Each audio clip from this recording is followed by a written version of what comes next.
नमस्कार, आप देख रहे हैं द ललन पेज। मैं हूं आशुतोष। आज हम बात करेंगे पीएम नरेंद्र मोदी के संसदीय क्षेत्र वाराणसी की।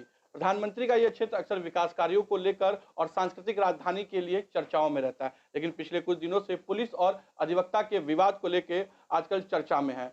हम आज बात करने के लिए हमारे पास बनारस की सीनियर एडवोकेट, उसके साथ ही member of Bar Council of India Uttar Pradesh के मेंबर है श्रीकांत सर हैं। हम उनसे बात करेंगे। श्रीनाथ सर, किस तरह का माहौल है इस समय बनारस में और क्या है ये वजह, क्या लगा ये? देखिए, आज का जो वर्तमान परिवेश है, मैं माननीय उत्तर प्रदेश के मुख्यमंत्री से यह अपील करना चाहूँगा कि वाराणसी का पुलिस प्रशासन इस समय फेल कर चुका है। आज शाम की ताज़ी घटना इस तरह भयावह है कि पुलिस वाले एक तरफ खड़े होकर के गालियाँ दे रहे थे। दुर्भाग्य ये है कि एक महिला अधिकारी उसको लीड कर रही थी। ये इस भावना से अगर हम चलेंगे तो शासन तंत्र नहीं चल पाएगा। अब यहाँ के पुलिस अधिकारी उसको नियंत्रित नहीं कर पा रहे हैं। तत्काल हस्तक्षेप करके योगी जी से निवेदन है कि तत्काल हस्तक्षेप करें और इस स्थिति को संभालें। इसके लिए जो भी करना पड़े वो कदम उठाएं। गलती जिसकी है उसको नहीं पूछा जा रहा है। अब यहाँ गोल बन गई। एक समूह वो अधिवक्ताओं का मानते हैं, दूसरा समूह वो दरोगा का मानते हैं, पुलिस का मानते हैं। आज पुलिस के घर के लोगों को आगे किया गया।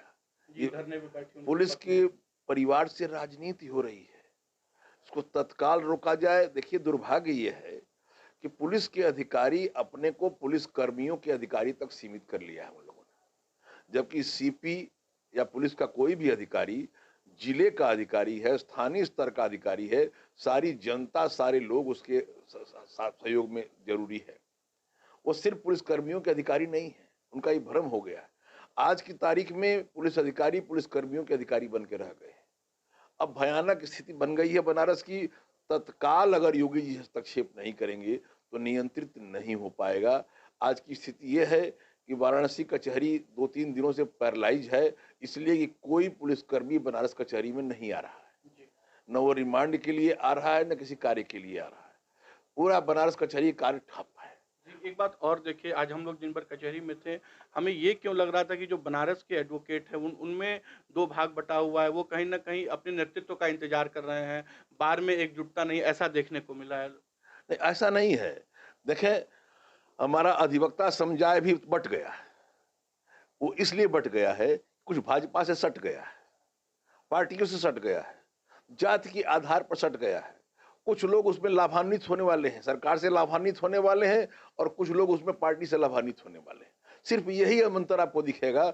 अधिवक्ता समुदाय बाकी एकजुट है। हमारा जो भी पीड़ित अधिवक्ता इस समय है वो सब निम्न वर्ग से आते हैं। हम सब लोग उसके लिए खड़े हैं। जी, एक बात और, आपका काफ़ी अनुभव रहा है, तो कैसे इस मामले को जल्द से जल्द सॉर्ट आउट किया जाए? क्योंकि गुरुजी के नाम से आप जानते हैं और सब आपकी बात मानता है। तो ऐसे में क्या आपका अपील रहेगा अपने अधिवक्ता भाइयों से?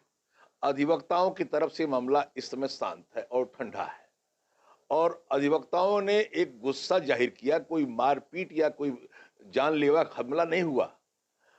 संबंधित दरोगा जो अधिकारी साहब को हवालात में बंद किए, जिन्होंने मारा पीटा थाना दिवस के दिन, वो दरोगा आए, किसी ने पहचाना, धक्का मुक्की हुई, वकीलों ने ही उनको बचाया। इसके बाद बात खत्म हो गई। इस बात को लेकर के अधिकारी पुलिस के कर्मचारियों के साथ जुट करके वकीलों से द्वेष की भावना रखें, बदले की भावना रखें, इस सिस्टम को नकारा करने की स्थिति आ गई है। इसके लिए जिम्मेदार स्थानीय पुलिस अधिकारी हैं। इसलिए भी इन पुलिस अधिकारियों को तत्काल त्वरित न्याय करने में सुविधा नहीं है, टालते रहते हैं चीजों को। आज की राजनीति बड़ी भयावह है। अगर उनके घर, हमारे पुलिस वाले कहीं पाकिस्तान अफगानिस्तान से नहीं आए हैं, वो हमारे ही आपके परिवार के हैं, हमारे ही आपके बीच से हैं, तो उनकी महिलाओं को आज सीपी महोदय कार्यालय बुलाने की जरूरत क्या थी? इसका मतलब कि राजनीति हो रही है। और वहां से खड़े होकर के कुछ पुलिस कर्मचारी और एक महिला अधिकारी माँ बहन की गाली दे रही हो वकीलों को, एक तरह से आओ आओ ये वो। तो ये बड़ी भयावह स्थिति है। तत्काल योगी जी हस्तक्षेप करें, पुलिस अधिकारियों को हटावें यहाँ से, और पुलिस अधिकारियों में एक ऐसा संदेश जाए कि वो पुलिस के अधिकारी नहीं है, आम जन के अधिकारी हैं। जी, एक और छोटा सा बात, सोशल मीडिया पर एक फोटो वायरल हो रही है और हम एफआईआर की बात करेंगे, उसमें छिनैती की बात कही गई है और जो दरोगा थे उनके हाथ में वो घड़ी उसी तरह बनी हुई है, तो ये कैसी छिनैती है? अगर आप बात करें तो घड़ी उनके पास है और बड़ी हास्यास्पद स्थिति है। जो दरोगा बहुत गंभीर मारा गया कहा जाता है, वो दरोगा 10 बजे रात में जाकर थाने पर एफआईआर करता है। जो दरोगा के हाथ की घड़ी लूट ली गई, उसके हाथ में 2 लाख 2.5 लाख की घड़ी चमक रही है। 2 2.5 लाख की घड़ी चमक रही है, कोई ब्रांड है राडो या क्या? जी, सोशल मीडिया पे वायरल हो रहा है। चमक रही है। जो दरोगा अपने घर के लोगों से बात कर रहा है, पान मसाला खा रहा है, एक्चुअली कोई मारपीट इस तरह की नहीं हुई, धक्का-धुक्की हुई, जिसमें कुछ वकीलों ने धकेलने का प्रयास किया, तो बहुतेरे वकीलों ने उसको बचाने का प्रयास किया।